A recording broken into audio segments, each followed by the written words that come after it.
বাংলাদেশে ইন্টারনেট সেবা এখন পর্যন্ত মূলত সাবমেরিন কেবলের মাধ্যমে সরবরাহ করা হয়।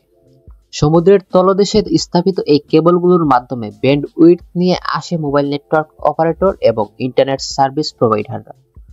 তবে এই পদ্ধতির বাইরেও এখন স্যাটেলাইট ভিত্তিক ইন্টারনেট সেবার নতুন সম্ভাবনা তৈরি হয়েছে, যার মধ্যে স্টারলিংক অন্যতম। স্টারলিংক ইন্টারনেট সেবা প্রদান করে স্যাটেলাইট বা কৃত্রিম উপগ্রহের মাধ্যমে। স্পেসএক্সের ওয়েবসাইটে দেওয়া তথ্য অনুযায়ী স্টারলিংকের ইন্টারনেট সেবা জিওস্টেশনারি উপগ্রহ থেকে আসে, যা পৃথিবী থেকে প্রায় 35,786 কিলোমিটার উপরে অবস্থিত। এছাড়াও স্টারলিংক নিম্ন কক্ষপথে অবস্থিত হাজার হাজার স্যাটেলাইটের একটি নেটওয়ার্ক, যা পুরো বিশ্বকে উচ্চগতির ইন্টারনেট সেবা প্রদান করতে সক্ষম। এই প্রযুক্তি বাংলাদেশের মতো দেশগুলোর জন্য ইন্টারনেট সুবিধার নতুন দিগন্ত উন্মোচন করতে পারে।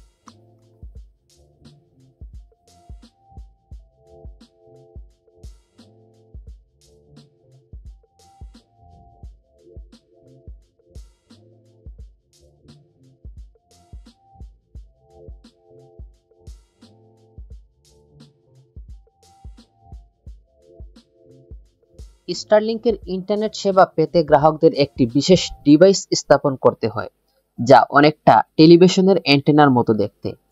এই ডিভাইসটি পৃথিবীর কক্ষপথে ঘূর্ণায়মান স্যাটেলাইটের সঙ্গে যোগাযোগ স্থাপন করে।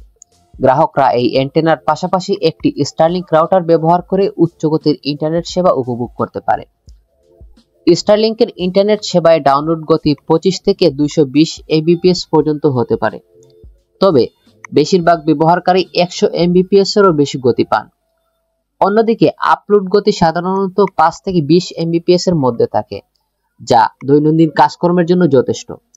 ইন্টারনেট গতি পরীক্ষা ও বিশ্লেষণকারী প্রতিষ্ঠান ওকলার জানুয়ারি মাসের তথ্য অনুযায়ী বাংলাদেশে মোবাইল ইন্টারনেটের গড় ডাউনলোড গতি 40 এমবিপিএস এর কিছু কম, আর আপলোড গতি প্রায় 13 এমবিপিএস। অন্যদিকে ব্রডব্যান্ড ইন্টারনেটের গড় ডাউনলোড গতি প্রায় 51 এমবিপিএস এবং আপলোড গতি প্রায় 49 এমবিপিএস। স্টারলিংকের মতো স্যাটেলাইট ভিত্তিক ইন্টারনেট সেবা বাংলাদেশে ইন্টারনেটের গতির ক্ষেত্রে নতুন মাত্রা যোগ করতে পারে।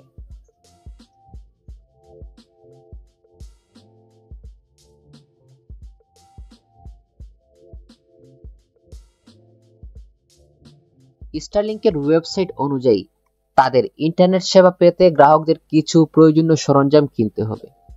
এই সরঞ্জামগুলোর মধ্যে রয়েছে একটি রিসিভার বা অ্যান্টেনা, কিক স্ট্যান্ড, রাউটার, তার এবং বিদ্যুৎ সরবরাহের ব্যবস্থা বা পাওয়ার সাপ্লাই।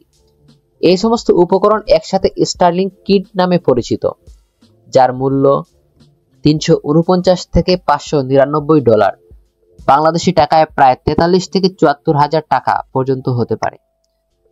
আবাসিক গ্রাহকদের জন্য স্টারলিংকের মাসিক সেবা ফি সর্বনিম্ন $120, যা বাংলাদেশি টাকায় প্রায় 15,000 টাকা। তবে কর্পোরেট বা ব্যবসায়িক গ্রাহকদের জন্য এই কিটের দাম এবং মাসিক ফি দ্বিগুণেরও বেশি হতে পারে।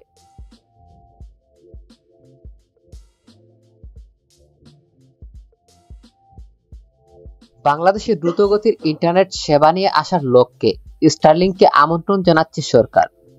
সম্প্রতি 13 ফেব্রুয়ারি তারিখে অন্তর্বর্তী সরকারের প্রধান উপদেষ্টা অধ্যাপক মোহাম্মদ ইউনূস স্টারলিংকের প্রতিষ্ঠাতা ও বিশ্ববিখ্যাত প্রযুক্তি উদ্যোক্তা ইলন মাস্কের সঙ্গে টেলিফোনে আলোচনা করেছেন।